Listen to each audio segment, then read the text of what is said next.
Right, hello.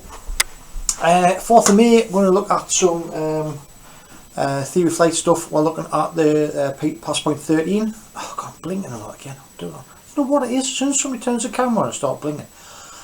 Pass point 13, which is shockwaves moving forward in transonic flight. Right, now this one is difficult.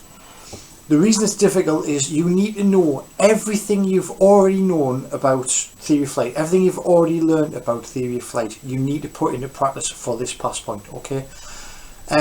You need to know how a shockwave is formed, you need to know about laminar flow, and you need to know about turbulent flow. The most important concept on this is that there is no lift under turbulent flow, and that lift only occurs in laminar flow.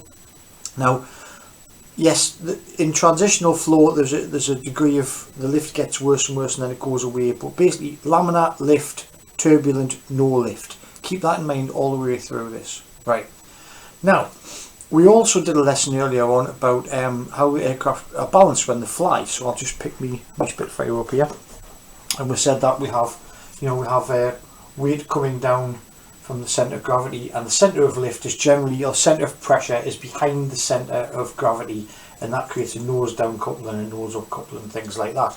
All you have to remember for this part of it is that's still happening. So if you move the centre of pressure, it's going to affect the actual attitude, not altitude, the attitude of the aircraft. Right, that becomes important. So without further ado, we've got our standard airfoil. Now hopefully in your studies I've been asking you to look at what Mach means, what a Mach number is, right? And there's loads of stuff on the internet out there about Mach numbers. For this one you can look at Wikipedia and things like that, and you can cite, like, work out what a Mach number is used for. There's stuff on the PowerPoints about that. There's stuff on the PowerPoints about how shockwaves are created. There's also a PowerPoint stuff about this, and don't forget there is an assignment 4 revision guide that goes over the very, very basic principles of everything on P11, 12, 13 and 14. So if you get stuck, go to the revision guide and say, right, that's a basic building block for you. Right, so why does a shockwave move? Or what causes the shockwave to move? And I've lost my red pen. Where's that gone? Bad preparation in all forms. Okay, right, I'll try to do it without the red one. Okay, why does a shockwave form? Oh, there it is, right. So the first thing we've got is, right, we have air moving over the wing at high speed, and it's going to build up into a shockwave. Right, so the first thing we need to do is we have a shockwave, and it's going to form over the maximum camber of the wing. Right, the maximum camber of the wing being the most curvy part. The air is going to, as soon as it gets here, it's going to be constricted, it's going to accelerate, right? And as it accelerates, it produces lift. Now when it accelerates and it gets to the speed of sound, it can't accelerate anymore, and the air forms what we previously described in the other video as a bit of a queue, right? And it builds up and builds up into this shape here, so a small shock wave like that. And that shock wave will, as you go faster, so this is about Mach 0.9, so 90% of the speed of sound, you get a little shock wave there. We're not supersonic yet, and then you get a bigger shock wave, and then a bigger shock wave like that. That shock wave is made up of slightly compressed air. So if anyone thinks back to when we first started talking about laminar flow, we said that for Bernoulli to work, we have to think of air as uncompressible. But we know we can go and buy compressed air in a diving shop in a tank and put it on our back. So now when we go to high speed flight, air is compressible again, and it's the compressibility of air that causes these problems, and that's what creates the sound barrier. So in our previous work we said that we're going to have a bubble of supersonic air, right, and then behind the shock wave you're going to have subsonic. Okay, so we've got the supersonic air, which is air travelling fast, only slightly faster than the speed of sound. And technically speaking, it can't do this. The air molecules knocking together at this point cannot go any faster than that. So they go supersonic and they're travelling, and remember the air particles aren't actually moving, the wing's moving, so we'll have this, we're going to call it supersonic airflow. So the air becomes slightly supersonic here, and then it realises at the shockwave point, I'll fill all that in so it's solid, right, now it can't actually go supersonic, right, it doesn't slow down, right, it just builds up together like the Q. So this is like, you know, when the footy comes out, yeah, and everyone's trying to get to the turnstiles, they all you can't go any faster. They all build up into a shockwave. They all build up. Everyone compresses together, don't they? Yeah. So can't go any faster, forms a shockwave. Right. Why now? What happens is the centre of pressure. If you remember that, this one we're drawing now is, I want to draw a little red area here. Okay. Now that red area there, that means that section of aerofoil is now no longer producing lift. That air is not moving across it. If it's not moving across it, right, it's not going to produce lift. What's happening is the air's moving, it's building up into a wave, and it's getting dragged along with the wing. Behind it, there's still subsonic flow. Now some people think, oh, this is like a wall, like you can't, this isn't a wall. Think of this more like a sieve. Okay, you can go through it, but you can't go through it quickly, so you kind of get stuck in it. Yes, so there is air still moving here, right, but it's now slowed down to subsonic speed. So this subsonic air here, the other thing that's happening is when anything goes faster, this happens even before you get to the sound barrier, before you get a shockwave, you get this air at the back, which is the separated flow, right. Now when we said before, with a normal stall, when we change that angle like that in a normal stall, we're not going to get the air to travel all the way down there that way. It's not going to stick to the wing because there's a force moving it away. Now as you go faster and faster, so if you kept that angle the same and it's separated there, if you try to move that faster and you're moving that at 300 knots, if you increase that to 600 knots, then it would separate earlier because the force ripping it away into the free stream airflow would become excessive and it wouldn't stick to the wing anymore. Right, now that happens in straight and level flight as well. So when you go so fast and you get towards the sound barrier, you get two things happen. You get a shockwave, but you also get separated flow. And this happens at round about the same time. When you get the little shockwave at the front, you get the separated flow that just starts on the trailing edge of the wing and just creeps forward like that. Right, and that separated flow, so it's just going to start there, and that is just going to turn the lift off at that trailing edge there. Okay, so we've turned the lift off here. How does that affect the centre of pressure? Okay, what I'm going to do now then, I'm going to draw, right, we'll draw a sliding scale for centre of pressure and we'll do that in black.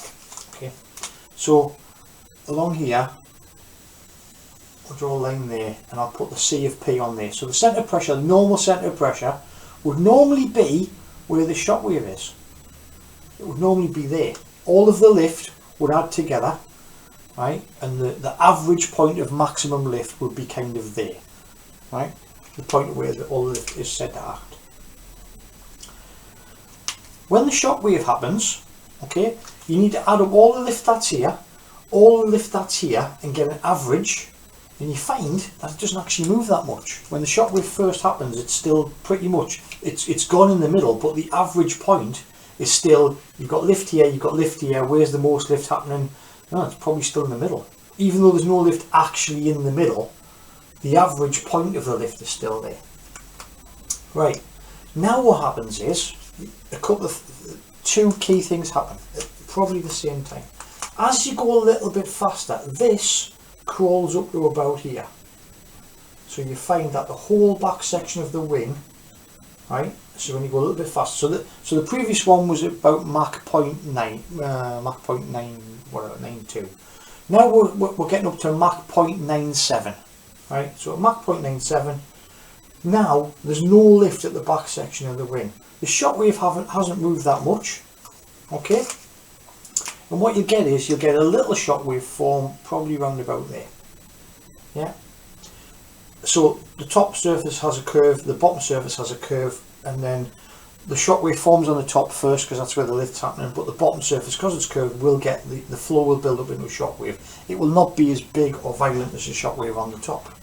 But what that'll do is that'll turn off the air there. Again, we've turned off some air at the we've turned off some lift at the front, we've turned off some more lift at the back. It doesn't really affect the balance that much. What really affects the balance is when the bottom shockwave, you might want to write this down, overtakes the top shockwave.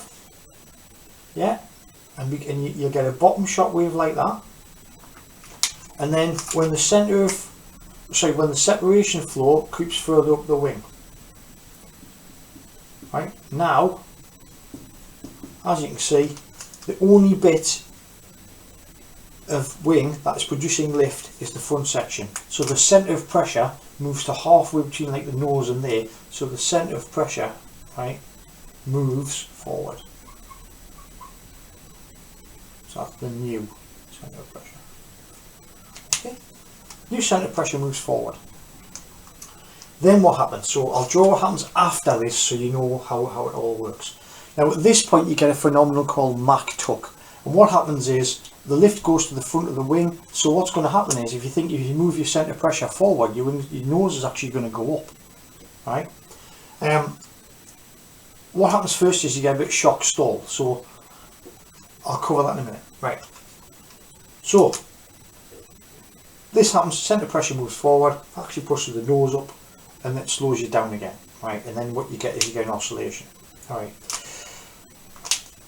Now what happens after this, and this is the general trend. So if somebody says to you, what happens to the centre of pressure as you go through the sound barrier? Generally the centre of pressure moves rearwards, and I'll tell you why. As you go faster, the shock wave comes back over, the back shock wave comes all the way back to here, right, and you get your separated flow actually meets, right, the back of the shock wave. So the separated flow goes to there, and this stops the shock wave moving back any further, right? But it doesn't, it slows the shock wave down from moving back any further. So when this separated flow on the top surface meets the shock wave, it kind of stops it going back a little bit. And the bottom shock wave, because it hasn't got the separated flow, because it hasn't got this curve, right, the bottom shock wave on a standard airfoil moves all the way at the back, goes to the back of the wing, and then it basically waits here for the other one to catch up. And then eventually as you go faster, so this is about Mach 1, Mach 0.99, Mach 1, this is happening. And then what you'll get is, as you go even faster, this shock wave will slide back over and it'll take the separated flow with it. Okay, and then this shock wave will slide back to there with separated flow behind it, and then it'll slide back to there, and eventually you end up with this here, where you have a shock wave right at the back of the wing. Yeah. Right. And at that point there, right, and you've got this bubble of supersonic air. So this bubble of supersonic air is now basically like that. Okay, and that's all supersonic. You still actually have it won't be supersonic right at the tip, but that's another thing. You get the shock wave at the back, right, and then another shock wave called the bow wave will form here. Okay. Now the bow wave is formed by the air. You remember that stagnation point we talked about? Yeah, where it can't go anywhere. That air now the stagnation point becomes a lot bigger, right? And then basically you get like a mega stagnation point that extends out like that. It doesn't extend out forever, right? And this is the front of the wing hitting the air, pushing it forward. It can't go any faster. So remember, it couldn't go any faster here. It can't go any faster there. It can't split in half quick enough. So it builds up into a wave. That's more air sticks to that, and then you get this other shock wave once you're supersonic. So at supersonic flight, you'll have a shock wave at the back, and you'll have a bow wave. Not called a shock wave. You'll have a bow wave at the front. This one's less visible than that one. What you'll get behind, what you'll see, okay, is behind the shock wave. You will see. I'll just do it on this one so I don't mess up this diagram. You will see like a kind of area of air which is now low pressure. The pressure drops in that air dramatically, which forms a cloud. So the cloud you see an aircraft going through the sound barrier isn't the shock wave itself, it's the area directly behind the shock wave. Yeah, it's kind of half shock wave, half the cloud behind it. Right, back to the point. The whole thing is, right, at transonic flight, the air, the separated flow, and the bottom shock wave overtaking the top shock wave basically shuts off a lot of the lift on the back section of the wing. that means the centre of pressure moves forward. Okay, you cannot describe that without some form of diagram like that. If you try and do it during words, using words only, you remember, it's not you writing the correct words down. Okay, this is going on Turnitin as well. Please do not copy what's on the PowerPoint word for word. Right, it's got to be very close to the PowerPoint because it's a definition, but you have to put your own version of that in. Right, write it yourself. Last warning on that. Okay, so when you do that, this diagram here, do a diagram like that to show what's happening. You don't need to do the bottom one. Right, just say in transonic flight. Right, and remember, all these things are moving. Okay, all these things are moving around. So this one's moving back slowly. It forms here and then it slowly moves back. Right, when the separated flow moves forward and it meets the shock wave, it kind of like stalls it a little bit and won't stall's not the right word. It kind of stops it a little bit and stops it moving backwards. It allows the bottom shock wave, because the bottom shock wave is generally on a flat surface, to just go straight back. So the bottom shock wave forms about here and moves back, gets slightly bigger as it gets back. Okay, the bottom shock wave moves back faster than the top shock wave. When it kind of overtakes it, and this thing happens here, you get all the lifters at the front, which will cause the aircraft to go nose up a bit. Now, what happens with supersonic flight is, okay, think about your angle of attack. So for that point of it, right, for people that don't need to know any more, that's just the basics. Okay, now I'm going to go in. Sorry, the camera does this kind of 15-minute cutout thing. Right, so for people that need to know a little bit more, what happens? Right, so what you've got is, you have the shock wave that starts off, and you get your shock wave, you turn your lift off, and what will happen to the aircraft is the nose, right, when you get the separated flow, okay, at the back, you're getting kind of super lift at the front, separated flow at the back, right, your nose stays where it is. Okay, Mach tuck, when you get the original, scrub that, right, I'll rub off this bottom bit, okay, and we'll stick with this picture here. So this is about Mach 0.8, well, Mach 0.87, something like that, yeah. Right, so just make it a bit less messy there. Right, so Mach 0.87, Mach 0.9, something like that. You've got this going on, you've got your shockwave forms, shockwave is only small, but it turns off a bit of lift, right? So we said that the centre of pressure doesn't actually move that much when this happens, but what happens is the aircraft loses a bit of lift.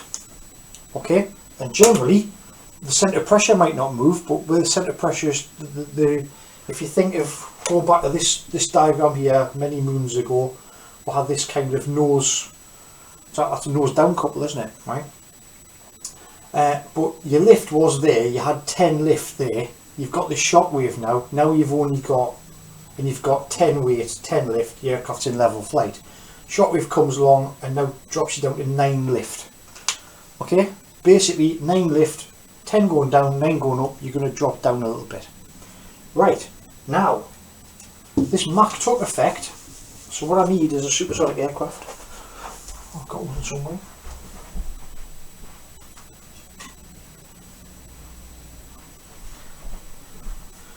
So the Mach tuck effect, what happens is, you come up to the speed of sound, okay, you get a little bit of a shock wave at the top curviest part of the wing, right, that dumps a little bit of lift, so your lift goes down, right, and what happens is, because you haven't got as much lift, the nose of the aircraft drops slightly. That means you then go faster, right, and because it's going down slightly, right, it goes down, increases the speed ever so much. You might think, oh, this will help you get through the sound barrier. What that does is, when you go faster, it makes your shock wave bigger. Okay, so it makes your shock wave bigger, and then probably when the nose was going down, the shock wave was here. Okay, the bottom shock wave was here. As the nose, right, goes down, it makes you go faster, and then this shock wave moves back to here.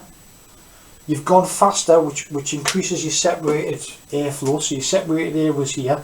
Now your separated air is up to here. Yeah, all the lift's gone here, all the lift's gone there. Your lift moves forward, and what does that do? It makes your nose move up. Alright, so you get you get a little shockwave, slight loss in lift, nose moves down. Okay, then you get a bigger shockwave, the bottom shockwave overtakes it, right, and then the separated flow moves forward and turns all lift off at the back of the aircraft, which makes the nose come up. What is that going to do to the speed? It's going to slow it down, isn't it?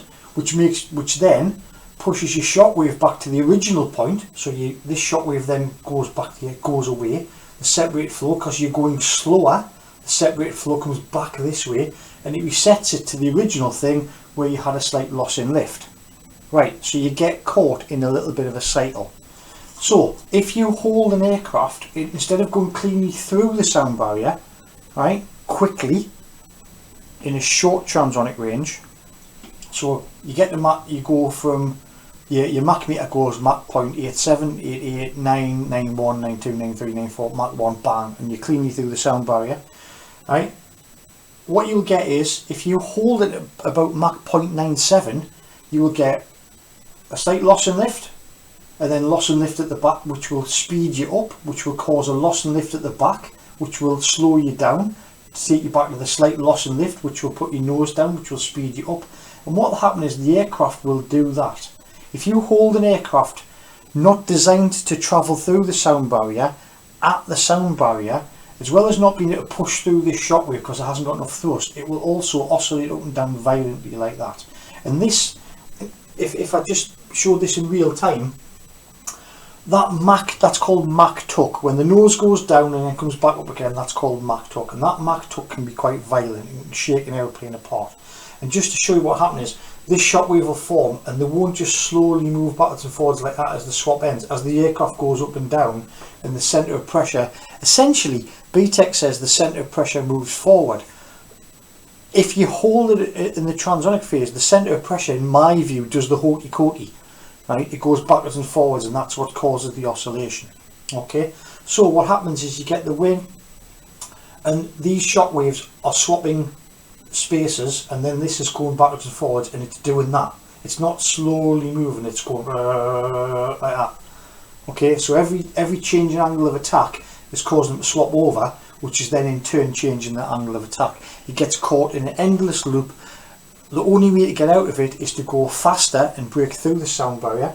So once you've got your shock waves at the back here and they're both at the back, you're in smooth supersonic flow, you're back to laminar, your problems are over, and the aircraft starts to behave normally again. Okay, but the imbalance occurs in the transonic range. You have not yet gone supersonic, right? And transonic, basically what that means is, right, subsonic, all of the airflow over the wing, right, is subsonic. Supersonic, all of the airflow over the wing is supersonic. Transonic is anywhere from when you get the first little shockwave to when the shockwave is behind the wing. Okay, that's the transonic range. So these type of problems can occur in the transonic range.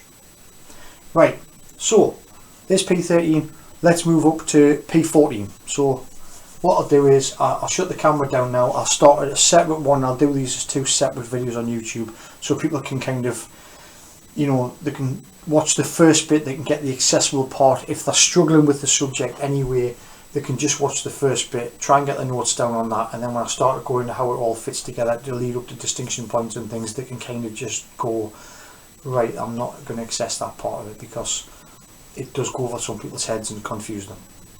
So the first part of the video, yeah, basically building on P12, you've got supersonic flow in front of the shockwave, subsonic behind it. When the bottom shockwave overtakes the top shockwave and when the separated flow comes forward, it turns off all the lift at the back of the wing. Most of the lift is at the front of the wing, moves the centre of pressure forwards. That's all you need to know as the bare minimum for P13. Okay, right, moving on to how it works with just to link this up to distinction point 2. Okay, what we're now going to do is we're going to try and design an aircraft so we want to keep this transonic wobbly phase as short as possible. So if you don't go transonic, so if your shockwave, you want to delay the onset of the shockwave, right? If you can make the shockwave, instead of appearing at Mach 0.89, if you can delay that shockwave so it doesn't appear until Mach 0.95, then once you've got to Mach 1 you're safe. You've made that transonic range smaller. Okay, so that's part of the distinction point, and a little bit of the merit point as well. And basically, at this point in theory flight, it becomes less about distinctions and merits and what to teach you for that, and to teach you the whole concept of it, so that you can then put your assignment in there and kind of, you know, and get the grades based on what and how much you know about it and how well you understand it. Right, I'm going to close it off there then. Any questions on that? There might be some questions on that. There's a lot of stuff on YouTube out there. There's some videos, there's some other stuff you can watch. This is basically, and some people, anybody not from Newcastle, not familiar with BTEC, look at this will go, but the centre of pressure moves backwards. The general trend of the centre of pressure in supersonic flight is to move slightly rearwards. However, there is a small momentary part linked to Mach tuck where it shifts forwards, okay? And that's the bit we're talking about. Really, the criteria in my view should be explain the movement of the centre of pressure in the transonic phase, not specifying that it goes forward, because it doesn't stay forward, right? So but you know, that's what it is. Right, that's right. Right, thanks so much for watching, and as you see, May the 4th be with you, because I got the Rebel Alliance sign up there. Thanks for watching. Just to explain, the reason I went to this camera and I haven't used the slightly less, the one with the better sound quality, is because I was struggling to draw this electronically quickly enough. Okay, so I had to go back to the whiteboard for that, because drawing with a mouse it gets a bit higgledy-piggledy. Thanks for watching, see you later, bye.